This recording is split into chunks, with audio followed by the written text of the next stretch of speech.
সুপ্রিয় শিক্ষার্থীরা, শুভ সকাল। আমি চান্দিনা রেদওয়ান আহমেদ বিশ্ববিদ্যালয় কলেজের অনলাইন ক্লাসের পক্ষ থেকে রীতারানী সরকার তোমাদেরকে স্বাগত এবং অভিনন্দন জানাচ্ছি। কেমন আছো তোমরা? আশা করছি সবাই স্বাস্থ্যবিধি মেনে সুস্থ আছো, ভালো আছো। আমরা আজকের ক্লাসে যে বিষয়টি তোমাদেরকে পড়াবো, এর আগে আমি বোর্ডে তোমাদেরকে নিয়ে যাচ্ছি।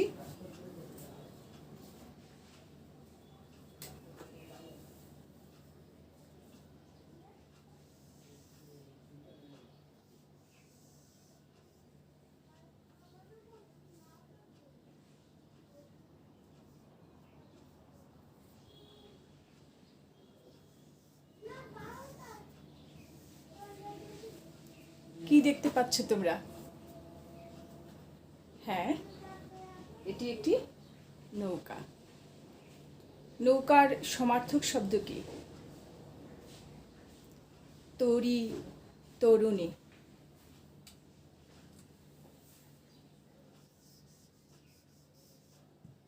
তরী, তরুণী, আর হলো এখানে নৌকা।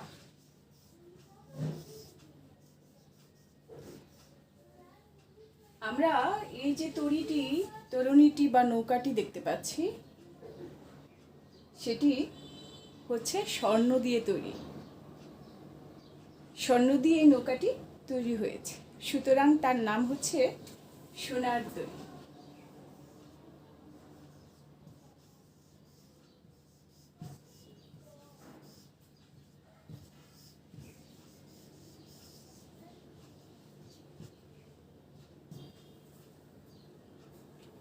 সুপ্রিয় ছাত্রছাত্রীরা, তোমাদের পাঠ্য বইয়ের 12টি কবিতার মধ্যে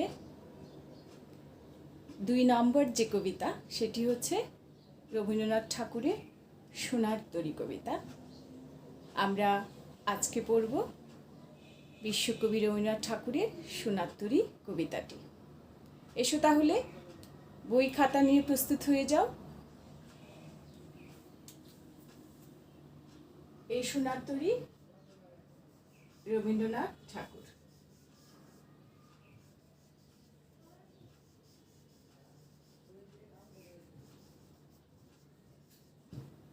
বিশ্বকবি রবীন্দ্রনাথ ঠাকুর এই সোনার তরী কবিতাটি লিখেছেন।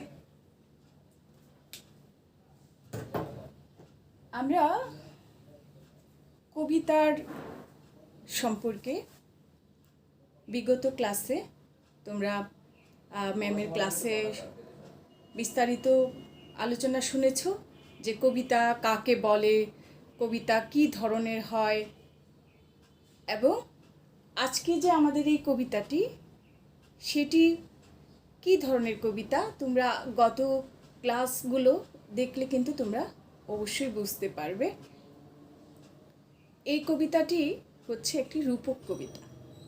আমরা এর আলোচনার আগে আমরা কবি সম্পর্কে কিছু জেনে নিই।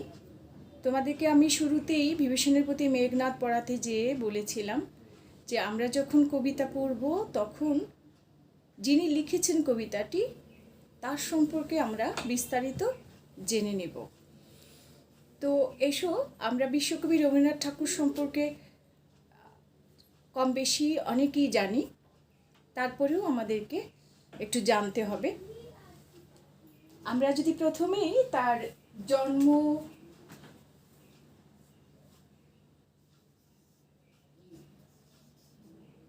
সাল, তারপরে হচ্ছে জন্মস্থান,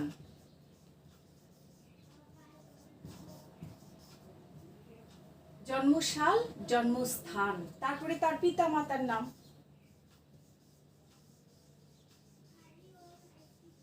তার পিতা মাতার নাম,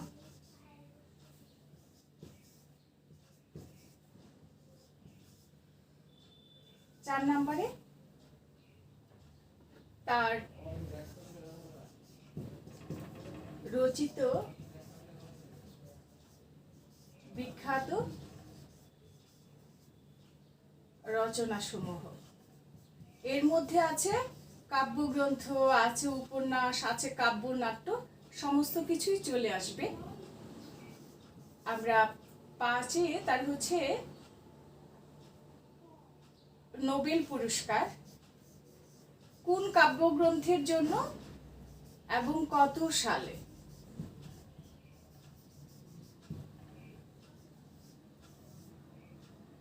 লাস্ট আমরা তার প্রতিষ্ঠিত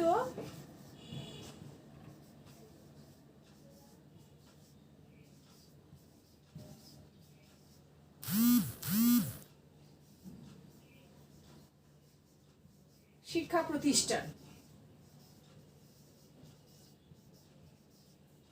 7 নম্বরে লেখো মৃত্যু, বা তাকে আমরা, যেহেতু আমরা এই বিশ্বকবিকে আমরা মহান একজন মানুষ বলি, সেজন্য তাদেরকে মহাপ্রয়াণ বলা হয়। তাদের মৃত্যুটাকে সাধারণ মৃত্যুর সাথে তুলনা করা হয় না, মহাপ্রয়াণ। তো আমরা জানি তার জন্মসালটা কত, 1861। তার জন্মস্থান, আমি এই এখানে সবকিছু লিখছি না, তোমরা দেখো। জন্মস্থান হচ্ছে কলকাতার জোড়াসাঁকোর ঠাকুর পরিবারে। কলকাতা অর্থাৎ ভারতের পশ্চিমবঙ্গের জোড়াসাঁকোর ঠাকুর পরিবারে।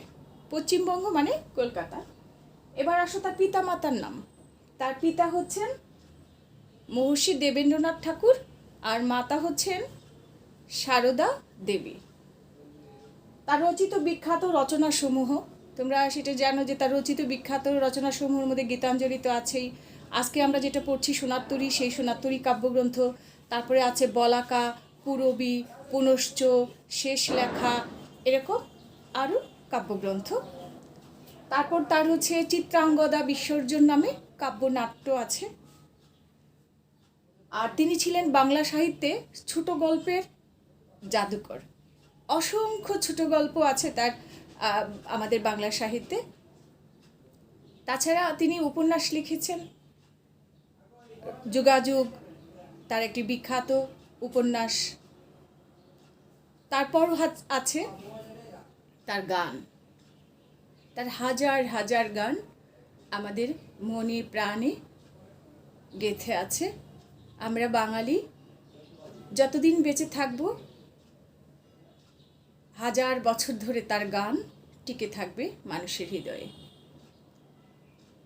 বিশ্ব সাহিত্যের দরবারে তিনি তার গানের মাধ্যমে, তার কবিতার মাধ্যমে তিনি আমাদেরকে পৌঁছে দিয়েছেন সাফল্যের স্বর্ণ শিখরে। তো আমরা নোবেল পুরস্কার জানি 1913 সাল, এবং সেটা হচ্ছে গীতাঞ্জলি কাব্যগ্রন্থের জন্যে। আর তার গীতাঞ্জলি কাব্যগ্রন্থকে ইংরেজিতে বলা হয় সং অফারিংস, এবং তিনি এই কাব্যগ্রন্থের যে কবিতাগুলো সেগুলো নিজেই ইংরেজিতে অনুবাদ করেছেন। যদিও আমরা জানি তার প্রাতিষ্ঠানিক শিক্ষা তেমন ছিল না। তার প্রতিষ্ঠিত শিক্ষা প্রতিষ্ঠান হচ্ছে, তিনি যদিও নিজে প্রাতিষ্ঠানিক শিক্ষায় শিক্ষিত ছিলেন না, কিন্তু তারপরেও তার স্বপ্নের যে প্রতিষ্ঠান সেটি হচ্ছে বিশ্বভারতী, যেটা আমরা শান্তিনিকেতন বলি। তার মৃত্যু বা মহাপ্রয়াণ সেটা হয়েছে 1941 সালে। 1941। তার শিক্ষা প্রতিষ্ঠান হচ্ছে বিশ্বভারতী।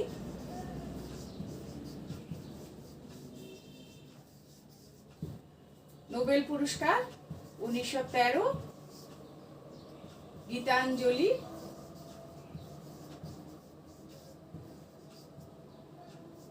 ইংরেজি নাম হচ্ছে সং অফারিংস।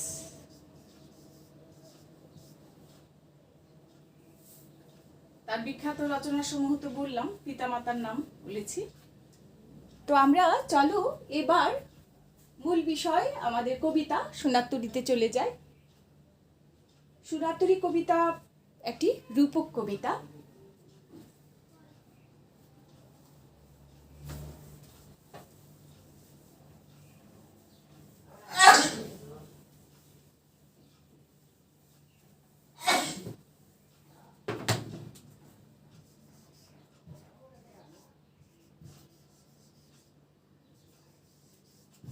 রূপক কবিতা হচ্ছে সোনারতরী। তো এই রূপক কবিতা কাকে বলে? এই যে রূপ কল্পনা করা, রূপ আর হচ্ছে রূপক, রূপ কল্পনা করা। কিসের রূপ কল্পনা করব? একটি কবিতার দুটি অর্থ থাকবে, একটি থাকবে তার বাইরের, আর আমরা যখন তারকে ভালো করে অনুধাবন করব তখন দেখব যে এর ভিতরে আরেকটি তাৎপর্যপূর্ণ বিষয় রয়েছে। অর্থাৎ দুটি অর্থ থাকে যে কবিতার, সেই কবিতাটিকে বলে রূপক কবিতা। একটি থাকবে বাহ্যিক, আরেকটি হবে অভ্যন্তরীণ।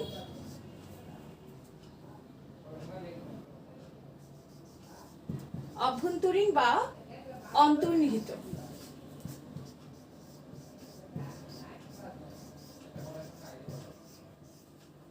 অর্থাৎ যে কবিতার বাহ্যিক এবং অন্তর্নিহিত দুটি তাৎপর্য থাকে সেই কবিতাকে বলা হয় রূপক কবিতা। তো রূপক কবিতা আমরা কিভাবে এই সোনারতরী রূপক হয়েছে আমরা তোমাদেরকে দেখাচ্ছি।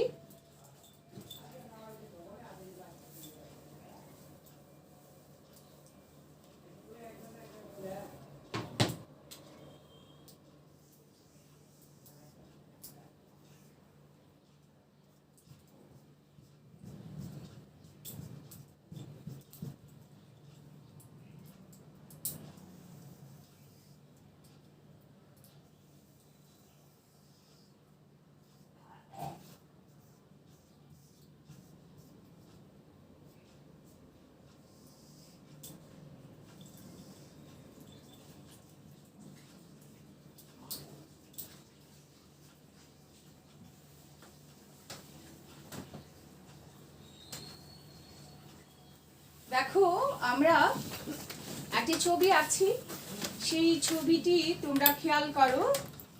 ছবিটি কি বলতে চাচ্ছে আমরা একটু খেয়াল করব।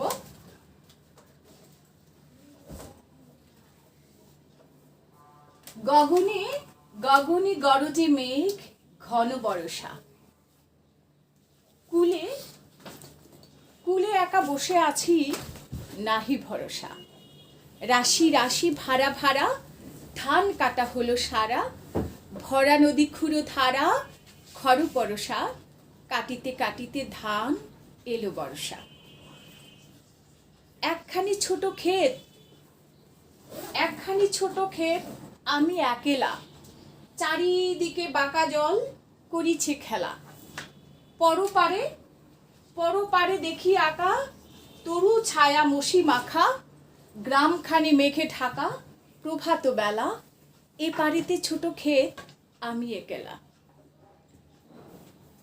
গান গেয়ে তরিবে কি আসে পারে, দেখে যেন মনে হয় চিনিও হারে। কোনো দিকে নাহি চায়, ভরা পালে চলে যায়, কোনো দিকে নাহি চায়। ঢেউগুলো নিরুপায় ভাঙে ধুধারে, দেখে যেন মনে হয় চিনিও হারে। ওগো তুমি কোথা যাও, কোন বিদেশে? বারেক ভিড়াও তরি কুলেতে এসে। যেও যথা যেতে চাও, যারে খুশি তারে দাও। শুধু তুমি নিয়ে যাও ক্ষণিক হেসে, আমারই সোনার ধান কুলেতে এসে। যত চাও তত লও তরুণী পরে, আর আছে আর নাই দিয়েছি ভরে। এতকাল নদী কূলে যাহা লয়েছিনু ভুলে, সকলই দিলাম তুলে থরে বিথরে। এবার আমায় লহ করুণা করে। ঠাই নাই ছোট সে তরি, আমারই সোনার ধানে গিয়েছে ভরি। শ্রাবণ গগন ঘিরে ঘন মেঘ ঘুরে ফিরে, শূন্য নদীর তীরে রহিনু পরি, যাহা ছিল নিয়ে গেল সোনার তরী। সুপ্রিয় শিক্ষার্থীরা, দেখো আমরা যে কবিতাটি পড়লাম, শ্রাবণ মাস, শ্রাবণের আকাশ, বলছে গগনে অর্থাৎ আকাশে গরজে মেঘ ঘন বরষা, কুলে একা নদীর পাড়ে, নদীর তীরে কুলে একা বসে আছি। এই যে মানুষটি একা বসে আছি, কোনো ভরসা নেই, নাহি ভরসা। আর এই যে তার ধান ক্ষেত, রাশি রাশি ধান, ভাড়া ভাড়া ধান, রাশি রাশি ভাড়া ভাড়া, ধান কাটা হলো সারা, ধান কাটা আমার শেষ, রাশি রাশি ভাড়া ভাড়া ধান কেটে বসে আছি, কোনো ভরসা নেই, কেউ নেই। রাশি রাশি ভাড়া ভাড়া, ধান কাটা হলো সারা। আর এই যে ভরা নদী, শ্রাবণের নদী, পরিপূর্ণ সে এবং ভরা। ভরা নদী ক্ষুরধারা, তার ক্ষুরের মতো ধারালো তার স্রোত বয়ে যাচ্ছে। ভরা নদী ক্ষুরধারা, খর পরশা, কাটিতে আমি ধান কাটতে কাটতে বর্ষা চলে আসছে, বৃষ্টি চলে আসছে, ঢেউ চলে আসছে। কাটিতে কাটিতে ধান এলো বর্ষা, আর আমি একখানি ছোট ক্ষেত, আর আমি একেলা, আর আমার চারিদিকে চারিদিকে বাঁকা জল করিছে খেলা। আর ওই যে পরপার, নদীর ওই পার, নদীর ওই পারে সকালবেলা মেঘে ঢাকা, যেহেতু আকাশে যেহেতু মেঘ, বৃষ্টি পড়ছে, গর্জন করছে, সেই সময়ে পরপারে যে গাছপালাগুলো, ওগুলো তরু ছায়া, গাছের ছায়ায় মনে হচ্ছে যেন কালি মাখা। পরপারে গ্রামগুলোকে মনে হচ্ছে মেঘে কালিতে ঢেকে আছে। তরু ছায়া মশি মাখা, গ্রামখানি মেঘে ঢাকা, প্রভাত বেলা, এপারেতে ছোট ক্ষেত আমি একেলা। এমন সময় কি মনে হচ্ছে, ওই যে নদী বেয়ে দূর থেকে মনে হচ্ছে গান গেয়ে তরিবে, গান গাইতে গাইতে নৌকা বাইতে বাইতে একজন আসছে। গান গেয়ে তরিবে, কে আসে পারে, দেখে যেন মনে হয় চিনি উহারে। ভরা পালে চলে যায়, কোনো দিকে নাহি চায়, ঢেউগুলো নিরুপায় ভাঙে দুধারে, দেখে যেন মনে হয় চিনি উহারে। তারপর বলছেন, ওগো তুমি কোথা যাও, কোন বিদেশে, বারিক ভিড়াও তরি কুলেতে এসে, যেও যেতা যেতে চাও, যারে খুশি তারে দাও, শুধু তুমি নিয়ে যাও ক্ষণিক হেসে, আমারই সোনার ধান কুলেতে এসে।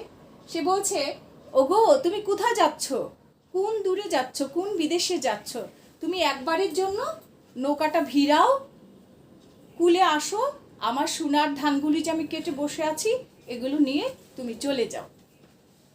দেখা যাচ্ছে যে আমাদের এই যে মাঝি, এই মাঝি কিন্তু ফিরে তাকাচ্ছেন না, কারণ মাঝি সময় নেই, সে ভরা পালে চলে যাচ্ছে, কোনো দিকে তাকাচ্ছে না।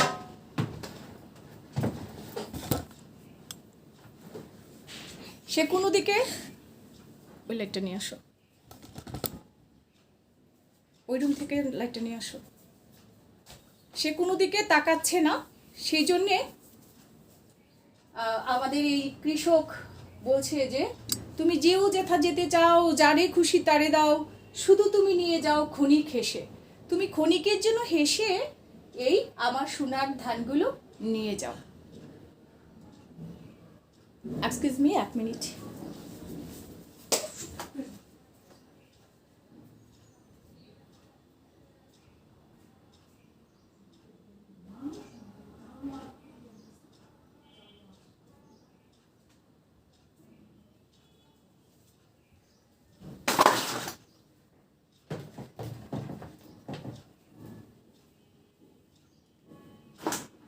সুপ্রিয় শিক্ষার্থী, আমরা ক্লাসের বিঘ্ন ঘটা দুঃখিত, হঠাৎ করে ইলেকট্রিসিটি চলে গেছে, তো তাই। তো আমরা ক্লাসটি শেষ করে দেব তাড়াতাড়ি।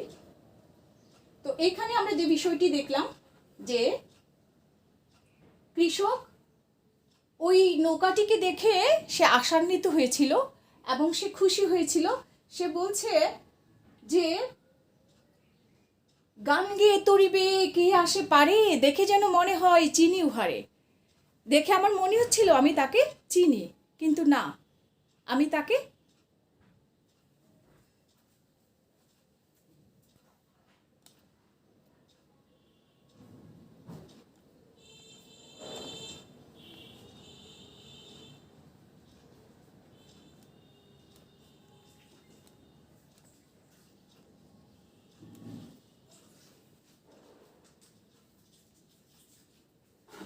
চিনলেও সে আমাকে চিনতে পারছে না কিংবা আমার ডাকে সাড়া দিচ্ছে না।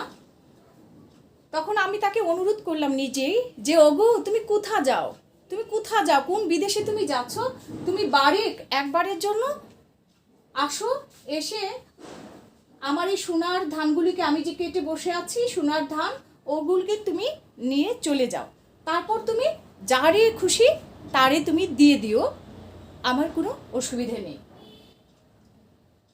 তো কি করলাম, তারপরে যত চাও তত লও তরুণী পড়ে, আর আছে আর নাই দিয়েছি ভরে।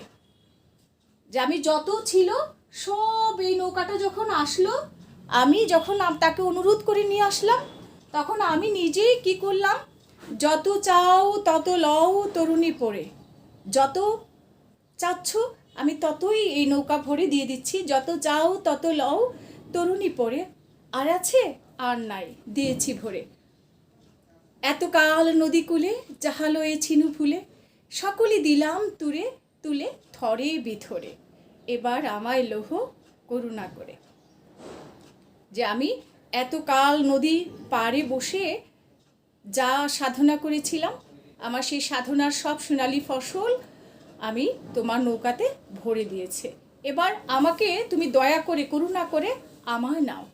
কিন্তু দেখা গেল ঠাই নাই ছোট সে তরি, এই যে ছোট্ট তরিটা জায়গা নেই, কারণ ঠাই নাই ছোট সে তরি, আমারই সোনার ধানে গিয়াছে ভরি, আমার সোনার ধান দিয়েই এই তরি পরিপূর্ণ হয়ে গেছে, সুতরাং আমার আর জায়গা হচ্ছে না। তারপর কবি বলছেন, শ্রাবণ গগন ঘিরে ঘন মেঘ ঘুরে ফিরে, শূন্য নদীর তীরে রহিনু পরি, যা ছিল নিয়ে গেল সোনার তরি। যে আমি শূন্য নদীর তীরে পড়ে রইনু, আর আমার যা কিছু ছিল সব কে নিয়ে গেছে, এই যে তরি, সেই তরি এবং ওই মাঝি এসে আমার সকল ফসল নিয়ে গেছে।